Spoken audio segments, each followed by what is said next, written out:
There are certain things that people participate in every single Sunday that if you put them in other settings, it will be demonized, it will be called cultish, it will be called evil, disturbing, you name it. What I've gathered over the years, as long as you slap the word religion on it, it's all good. Before anybody gets their panties in a bunch, just breathe. I'm not attacking your faith. This is just me pointing out how perception changes depending on the packaging. When certain files dropped, when certain stories surfaced, these certain rituals got exposed, yeah. All of a sudden, everybody's like, oh, that's disgusting. They're eating babies.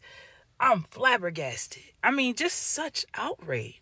The thing is, I'm going to need y'all to reel it way back in. Slow it down for just a second. Can we talk about communion? Sitting up in church, drinking wine that represents blood. Eating that saltine cracker that represents flesh. I've said this many times before because ain't no shame in my game.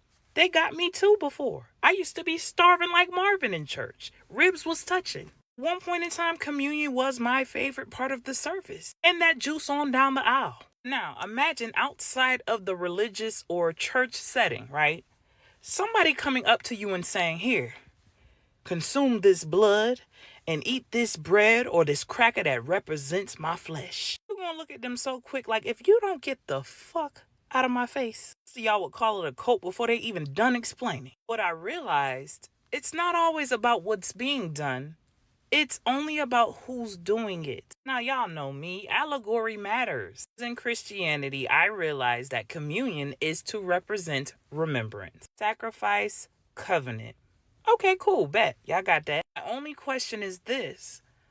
Why are people so shocked at symbolic ritual in one context, but completely comfortable in the other, actually participating in it, shunning those who don't? Why is one sacred and another one is sinister? Any takers out there? Ooh, I'll answer. Conditioning. We can go example for example, because we can talk about confessions too. Telling your deepest sins to another human being, thinking that they have the authority to absolve you. Now, this does happen all the time outside of religion, but most people chalk it up to saying, oh, they just looking for validation, or this is psychological submission. But inside of the religion, that's considered holy. Here's one of my favorites, because inside of religion, nobody bats an eye when somebody says, I am covered in the blood. Inside church, this is like praise language. Outside of church, that shit sounds diabolical and wild. I'm about to get to the meat and potatoes of why I even did this video. Because how are you going to be disgusted at one symbolic, ritualistic act in one context and not recognize it in the other? It don't mean that they are equal. It just means you need discernment to realize they are not selective. Outrage should never depend on branding. So the whole point of this video is to say this. The same weird, creepy ass beings that wrote the Bible are the same weird, creepy ass beings that we see running shit right now. Actually, let me back that up. That was running shit up until now. When I have people that come in my comments and say this was inspired by God in reference to the Bible, wow. Then what I'm hearing is, none of the shit that's being disclosed right now should be a shocker nor disgusting to you. Union at its core is about internalizing teaching. Eat this bread equals digest the message, not eating somebody's flesh. Drink this wine equals embody the sacrifice, not sacrifice actual fucking people. I could yell it from the rooftops. It's metaphors. It's allegories. But when people literalize shit, you see what happens? See what happens when ritual becomes unquestioned? That's when awareness needs to kick in. And again, this is not about tearing down faith. This is about asking real questions. Are we so quick to call something evil and demonic over here, but sacred over there? And the irony of it all is the very thing that they have been demonizing and having people call evil is the very thing that they are actually afraid of. The whole reason that book was compiled and put together was to talk about you and your magic, and allegories and metaphors for your body and what it can do. I ain't gonna get too far off on that. Let me reel it back in.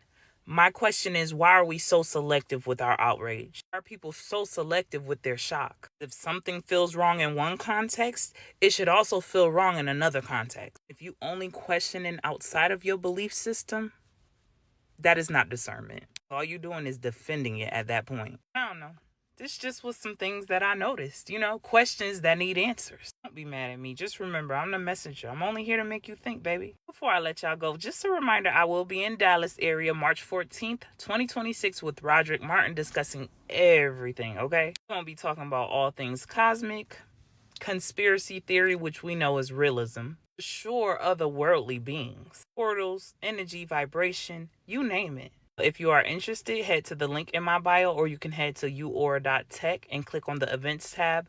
It will take you to the section where it talks about the event and lead you to Roderick's page for the event ticket. Also try to put on the screen the actual link from Roderick's site. Can't wait to see y'all all there, and thank you to everybody that's already purchased tickets. Yeah, y'all get in them comments and let me know your thoughts about this. Peace, love, and light, and gratitude for watching.